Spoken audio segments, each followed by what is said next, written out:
Teambuilder making its return, let's take a look at schools who once fielded a team and bring them back to life in EA College Football 25. You are watching the Franchise Ain't Dead podcast, the podcast dedicated to ensuring that we all get a better franchise experience throughout each and every sports game that we play. We begin with a school whose program was actually in NCAA Football 14 in a, let's be honest, flyover state, the Idaho Vandals. The Idaho Vandals established their football program back in 1894. The name Vandals actually comes from Heck Edmondson, a member of the basketball team, showed great prowess on the defensive end, being a thief, and thus the name stuck and has been that way for well over 100 years. Funnily enough, despite the fact that Idaho now currently is a FCS school, this really isn't too much different than throughout most of their history. They've been an independent 3 times in their history, including in 2013. In fact, in 2012, after the dissolution of the WAC conference, at least in terms of football is concerned, Idaho's decided, you know what, we're just going to move down. They were still in NCAA 14 as, I believe, a WAC conference team, as that game did come out in 13, but because we haven't had a game in 10 years, they aren't even one of the 134 schools that you can choose. In fact, as it currently stands, this is their second stint at the Division I AA, or now FCS level. They were there for 18 seasons from 78 to 1995. While they were an FBS team at the time, they did hold a 3-0 bowl record, so they at least had some kind of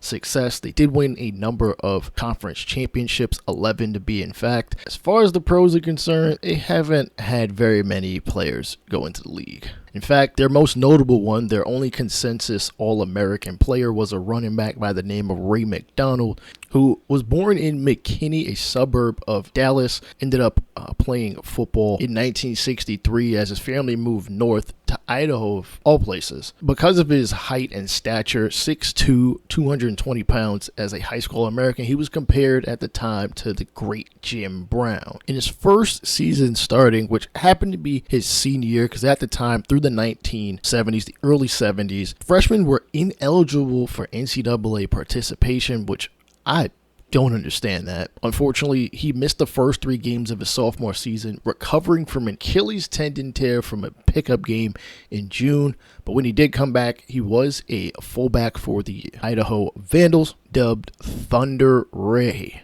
As a senior in 1966, he led the nation in rushing with 1,329 yards, with 255 of them coming in the final game of his career. To add on his dominance, he's the leading rusher for the conference every single year that he rushed, so 64, 65, and 66, and subsequently was drafted by the Washington Redskins in the 1967 draft.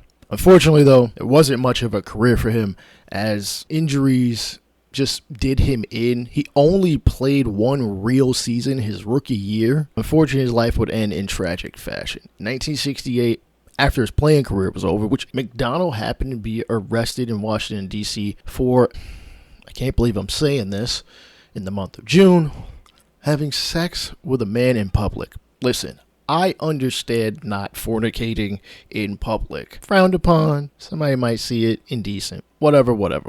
But I feel like the man part might have been more of a problem than anything. After his football career, he became a music teacher at a junior high school, but later on in his life, he did die of complications due to AIDS and sickle cell anemia. All the info I've tried to find, I can't seem to find anywhere his number is retired. He did wear number 32.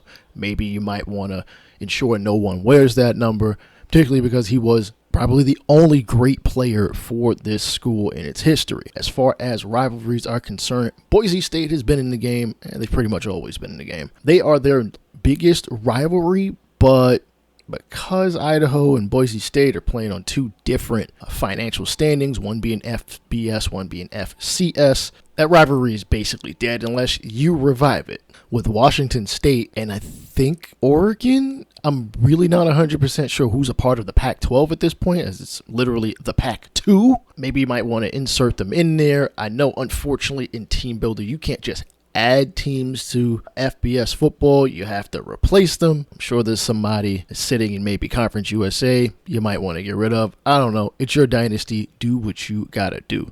Their color scheme, if you're going to choose to do their uniform, silver and gold, though I am very sure they had a black uniform, as I did do a Dynasty with them in NCAA 14. Never really got very far, and honestly, I'm a little upset at myself that I didn't take it any further.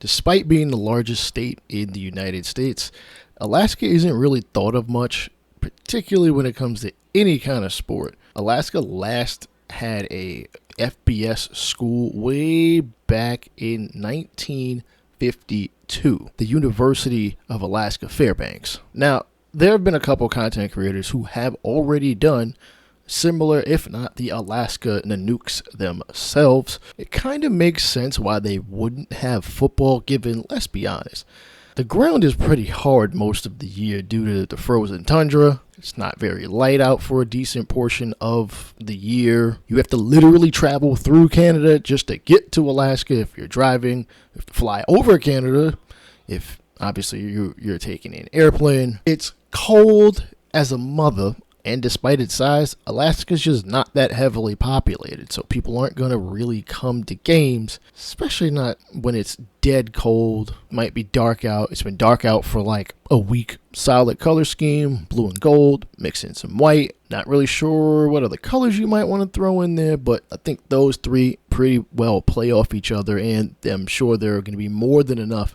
jersey patterns to really Oregon it up. Heading East Coast, we take a look at Rhode Island, who, despite the fact they have a pretty rich state, like a lot of people with money live up in that area, they don't have a Division I football school, which is kind of odd. Granted, Rhode Island is the smallest state in the country, doesn't have a very big population. Let's be honest. Does anybody really know anything about Rhode Island other than mentioning of a Family Guy at all? Roger Williams University actually got rid of its football program back in 1987, and that's not that far back. A lot of Division II, Division III schools don't really keep a whole lot of track record of their athletics. They're one of them. Because of the low population, let's be honest, you're probably never going to find a 4-star recruit in Rhode Island, let alone a 5. So you'd have free reign at the state to really snatch up all the talent, unless you've got players in Rhode Island that want to go to neighboring states like Massachusetts, Connecticut, both of which definitely have FBS school presences in football. The Hawks do rock a color scheme of royal blue, gold, and white, pretty similar to the last team I just mentioned. Academically, the school does have several degree programs that are considered unusual here in the U.S. Marine biology, you can get a BS in that, one of about 15 places in the country. They have an architecture program, one of very few in which you can get a master's in that. Historic preservation, one of about 7 schools, and a law program which apparently you can take that to the doctorate level. I didn't even know you could get that far. That's honestly bananas, and a hell of a lot of school. Hopefully it's worth it. Roger Williams University is currently Division III. Again, that is kind of bonkers given the fact that they are in a very rich state. Division I, Division II, Division III don't really have anything to do with competition. It more so has to do with finances. D1, you have a lot of money and have the finances to have a big facility, and you have a big school usually. D2, less or so. D3, even less than that. The other former Rhode Island football presence was Providence College, and they disbanded unfortunately back in 1941. They are a private Catholic school. Providence had really only a 20-year run of football from 21 to 41. They did have a couple of players go into the NFL and probably other leagues. Bill Connor, a guard tackle, played for the Boston Bulldogs and the Newark Tornadoes. Jack Triggs played for the Providence Steamrollers, same as Fred Dagata, but they played 5 years apart, one in 1926, the other in 1931. Hank Soar, a running back and defensive back for the Giants from 1937 to 1946, and Chuck Avedizian, a guard, played for the Giants as well from 1942 to 1944. There is really basically no information on this school's football program. Their record 67, 86, and 16, so they really don't have program prestige.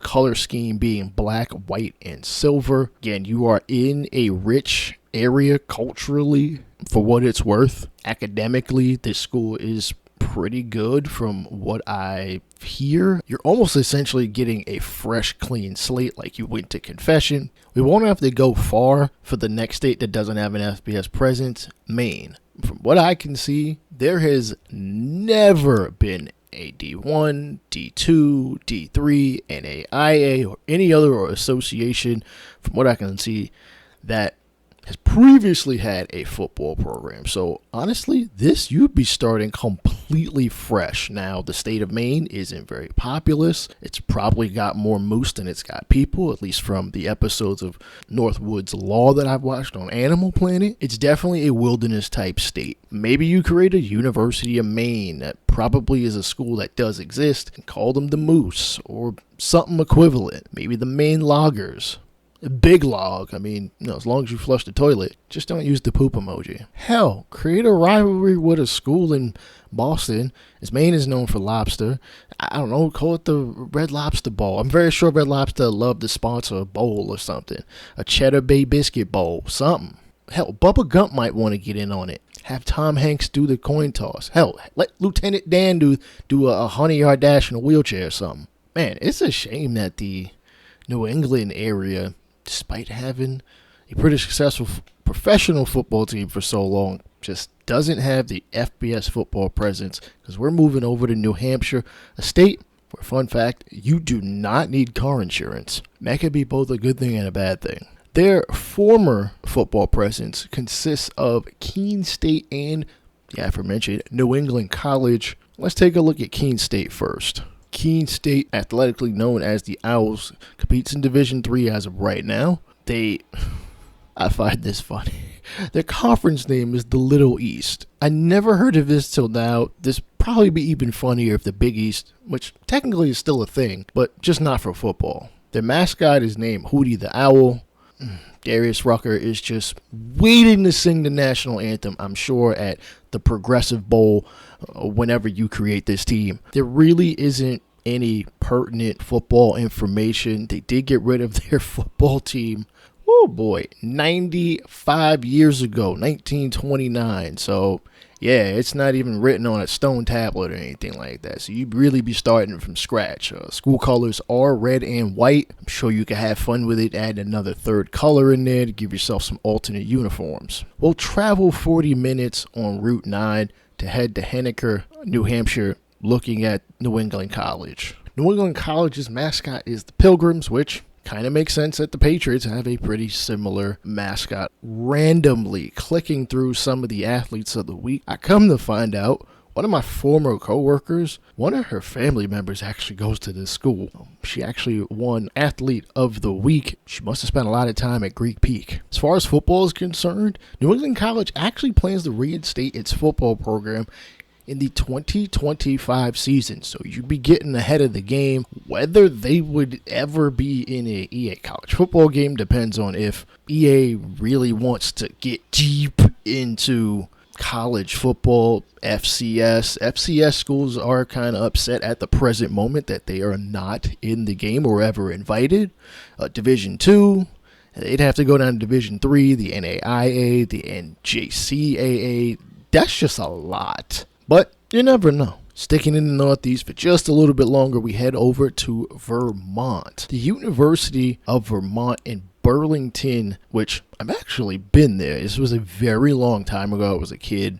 You could thank the Fresh Air Fund for that one. The school's first football team was fielded in 1886, disbanding nearly 90 years later in 1974. In that first game, they faced off against Dartmouth, a currently running school. They got absolutely waxed, 91-0. I'm a little surprised they didn't just disband the football team at that point. From 75 to 2006, there was no football presence at University of Vermont, but they did bring football back in a club capacity under the Student Government Association. They did have a number of notable for the time players, such as Leo Douglas, who played in the NFL in 1926. Ralph LaPonte, a baseball player, Major League, from 1947 to 1948. Former head coach at Hofstra, Bill Leddy, from 1975 to 1980. Arlie Pond was also a Major League Baseball player in 1895 to 1898. Wow, that is a hell of a long time ago. Their current color scheme is green and gold, and looking at the logo itself, it looks like an old school diner, kind of. Maybe you'll eat your other New England football teams for lunch. The other football presence at one point in time, St. Michael's College in Colchester, Vermont. They got rid of their football team back in 1953. They are considered the Purple Knights. Of course, purple is their primary color. Gold is the other. Looking at the logo, there is some green in there, though none of the schools utilize that color. It might be a little too much, but hey, it's your Teambuilder Dynasty. Do what you will with it. Really hate to call them this, but these two flyover states sit one on top of the other, and honestly, I think most people forget they even exist. North and South Dakota. Neither one of them have a Division I presence. Neither one has had a Division I presence at a point in time. Division II, Division III, though it turns out North Dakota did have a NAIA school, Trinity Bible College. They got rid of their football team back in 2019, so very recently. The football team really didn't last that long, starting in 2007, lasting 12 years. So to make up for it, there are some schools in both North and South Dakota that shut down sometime, obviously, in their existence.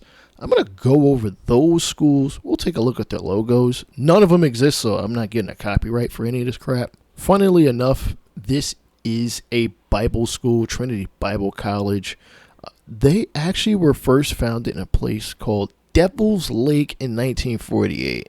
That's crazy. Taking a look at the basketball team and the logo itself, the color scheme actually ain't too shabby. A nice solid blue, a little gold, lighter than I might have thought. White in there. Like, this seems like a pretty dang solid school, if I do say so myself. They just can't seem to field a football team. If you want a, I guess now defunct school in general, University of North Dakota, Ellendale, which is literally not that far from where Trinity Bible College was located. South Dakota, on the other hand, had schools such as Presentation College. They closed down in 2023. Their former school colors were green and gold. This logo looks like, doesn't look too shabby, to be honest with you. The other four schools, though, they don't have a web presence anymore. C. Tonka Huron University in Huron, South Dakota, shut down in 2005. University of South Dakota Springfield shut down in 1984.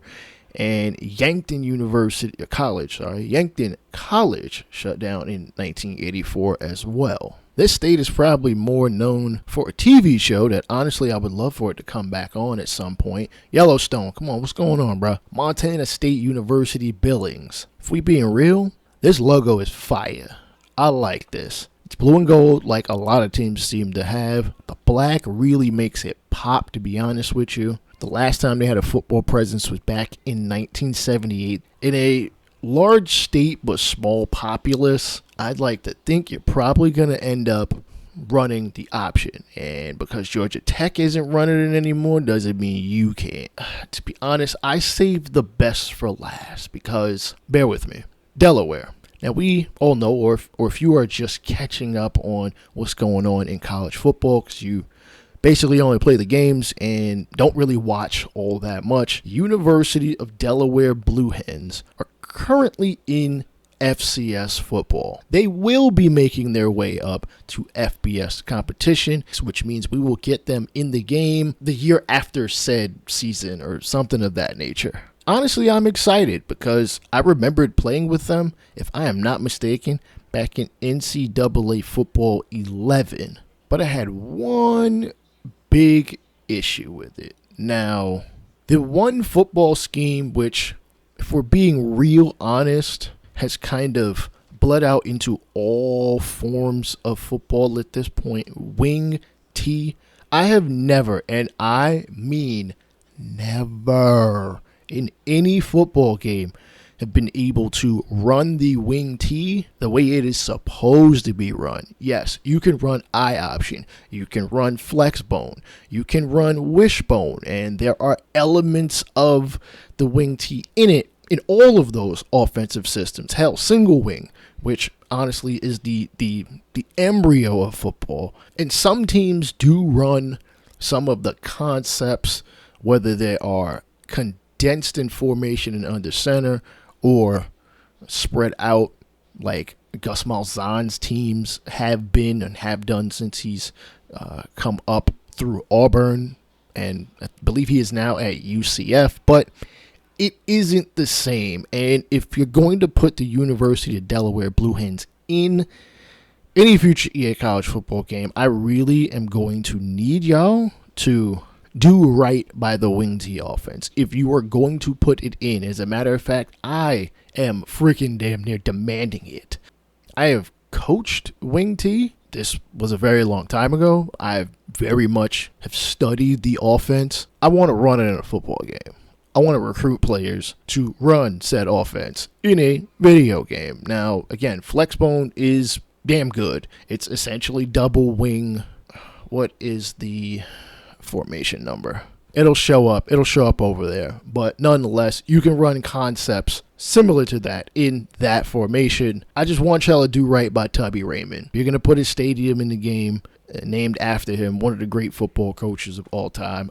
I'm going to need y'all to allow us to replicate the offense that he ran and continues to be run all the way down to Pop Warner football. I will have more content on more discontinued, disbanded, and defunct football programs in future Franchise Ain't Dead podcast episodes. Peace out. You are, it seems, a man of many skills. A rare combination.